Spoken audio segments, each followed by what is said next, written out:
but let's start here. Let's start with the physicality of the game, because we started in pregame, and I think I said to you, see if the Nuggets can match their physicality. I think they did. Oh, yeah, there's no doubt that they did. Yeah. This was a game where the Nuggets defensively, look, and by physicality, it's not just cheap shotting. It's not just it's cutters don't go. Players just don't go where they want. That's physicality. You pick them up, you close space down, you could pick them up. Your pickup points are high up the court so that you disrupt offense, so that you disrupt flow, and that's what the Nuggets were able to do for the most part. And then into that second half, in that fourth quarter, OKC started to find some shooting from some other places other than Shai Gilgeous-Alexander. It was able to see them through. But from the standpoint of you wanted your team to match energy, the Nuggets absolutely did that. You talk about energy. You want energy? Yeah. What happened in the second half of this game? I mean, these teams have to play 2 more times. Look at Lou Dort throw a cheap shot at Joker as he's making his way up the court. Joker's like, I don't do this. I don't play these games. Watch again. Yeah, I think that's just uncalled for. So you're gonna throw yourself into somebody trying to get up the court after a made bucket. Well, then this ensues. And what ensued was Jalen Williams trying to step in front of a, my goodness. Those eyes, Vic, those eyes. I don't Demonic. know. It is. Wow, man. I mean, that would scare me. That's not a guy that you want to mess with. We've seen that before out of Nikola, right? It's been a while. It's been a while. But he was not happy with the cheap shot, and he shouldn't have been. No, he shouldn't have been. Because Lou Dort has that reputation around the league. Yeah. And he got appropriately ejected from the game. Yep, exactly right. I thought, because of this fracas afterwards, that perhaps they might throw Joker. Thankfully, they kept him in the game. Yeah. Nothing emerged after that. This was just a double technical foul on each of those two. That's Jalen Williams in front of him who's staring at him. To be honest with you, you can't criticize Jalen Williams. He's protecting his own teammates. Well, he came running in. Yeah. Well, he's saving a guy who cheap shotted another guy. So okay, and so this is why you get Jokic looking like that. So, well, why are you here at this point? Yeah. Because you're running in, and your guy started this. Sure. And so, he snapped, and I understand that face right there, because that's a face I would have made if somebody would have been running up on me after I took the shot. So the question after this is, like, how do you respond as a team? Nikola missed a lot of shots after this, and he did. And so it took a lot of 3-pointers, missed a lot of 3-pointers. Well, at the end of the regulation, the last 3 minutes of regulation, CB makes that 3, and the Nuggets go 1 for 4 in the final 3 minutes. Yeah. And then 2 for 10 to start overtime. Correct. Right. That's Jamal hit the last 3 3-pointers there, but yours, that what you said was the full story. Yeah. And that was, they could not make shots in overtime. And look, that's again, Oklahoma City defensively gets into you. They force you to execute at all times. You had a couple of just kind of mental mistakes, I think. You had the Tim Hardaway get in the air and throw the pass that gets stolen. You had another turnover right after that. And so those are the kinds of things that, by and large, you're cognizant of over the course of a game.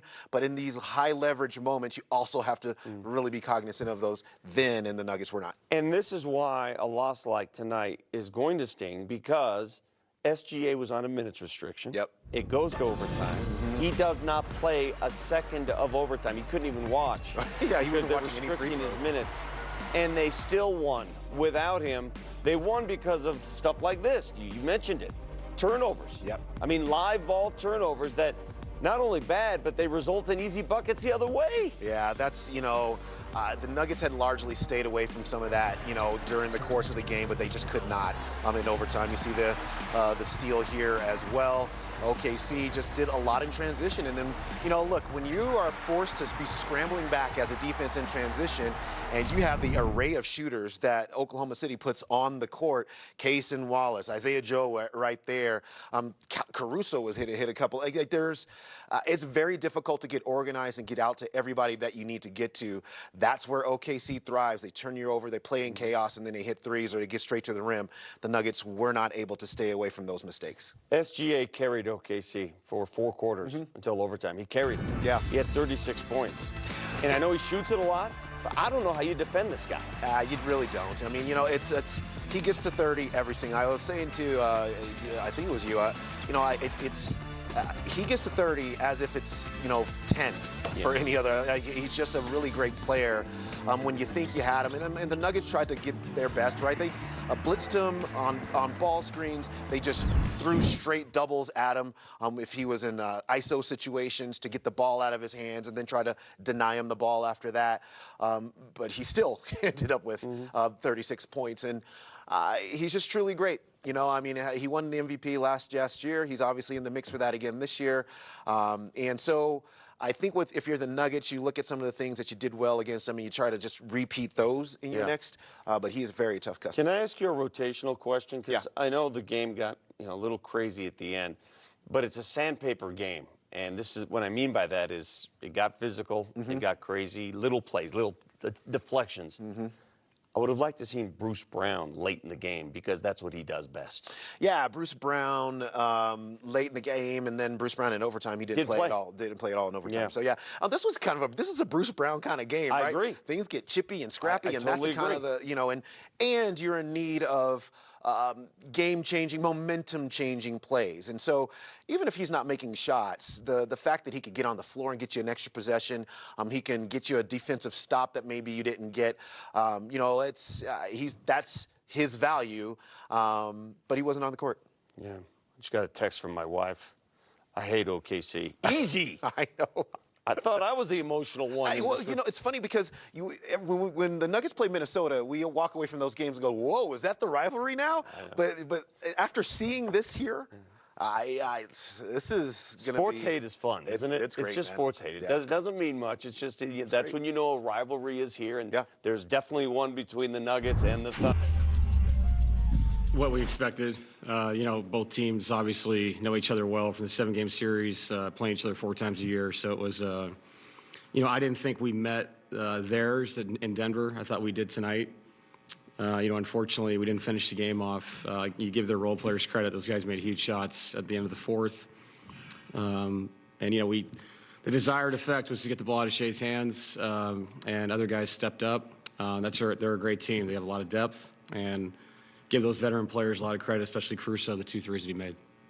What was kind of your take on what happened between Lou and Joker and then the ensuing stuff there in the fourth? Yeah, I need to rewatch what happened with Dort. They said that the play looked malicious. I didn't see it. Obviously, that's how the officials saw it. And obviously, Nikola, he reacted to it. It was an emotional game. So it's, like I said, that we played against each other a lot. Unfortunately for us, we create 20 corner threes, and we just went cold in the second half. And you couple that with the 7 turnovers in the fourth quarter and overtime combined, including 2 in transition when we had control of the game.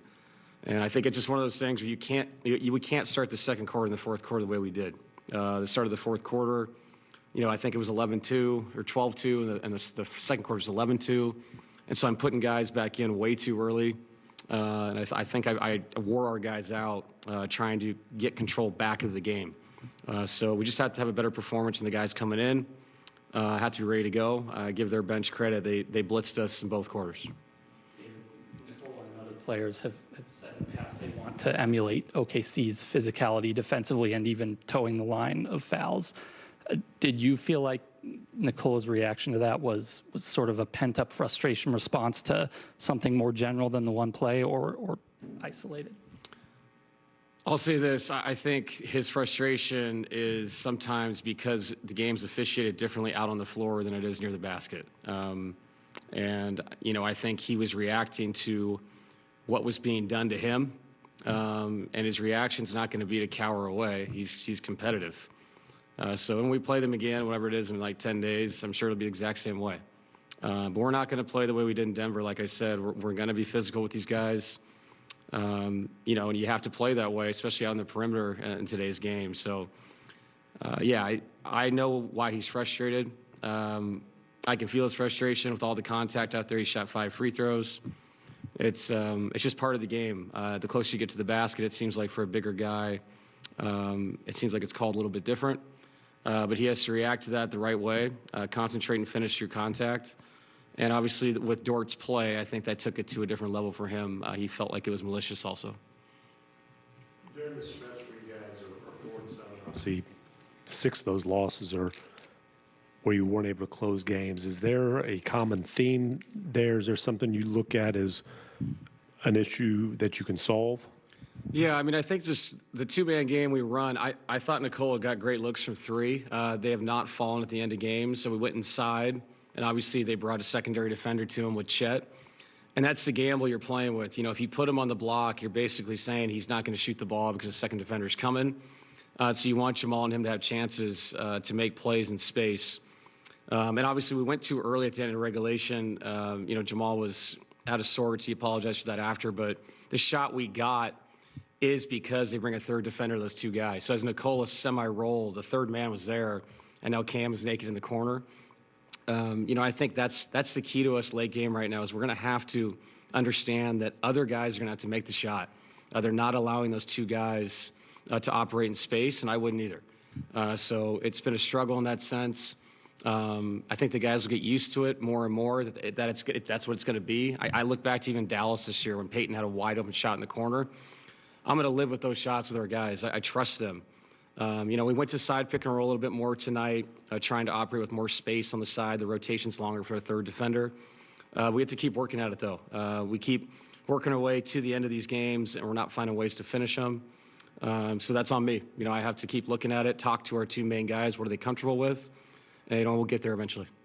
Just specifically in overtime, were you happy with the offensive process as far as going down to the post as much as you guys did, or how do you kind of evaluate what you guys? Yeah, I think you know, he was struggling from three, and so you can use Nikola in so many ways. I just thought if we put him down there, he's going to create open shots for other people. You know, and I believe we were 3 of 13 for the corners in the second half, which is great shots, but they didn't fall tonight. So, yeah, you have to trust those two guys. I mean, they do so many things to their teammates. You know, Nikola has 14 assists tonight. You know, maybe he has 20 if we shoot the ball better in the second half. But like I said, the start of the second and the fourth killed us. And I give those guys, you know, over there, I mean, they made huge shots. I mean, they really did down the stretch. When you're trying to take away a big-time, you know, MVP player, you know, sometimes you live with that stuff. And just like they did, if they bring two people to Nikola and they're blitzing Jamal Murray,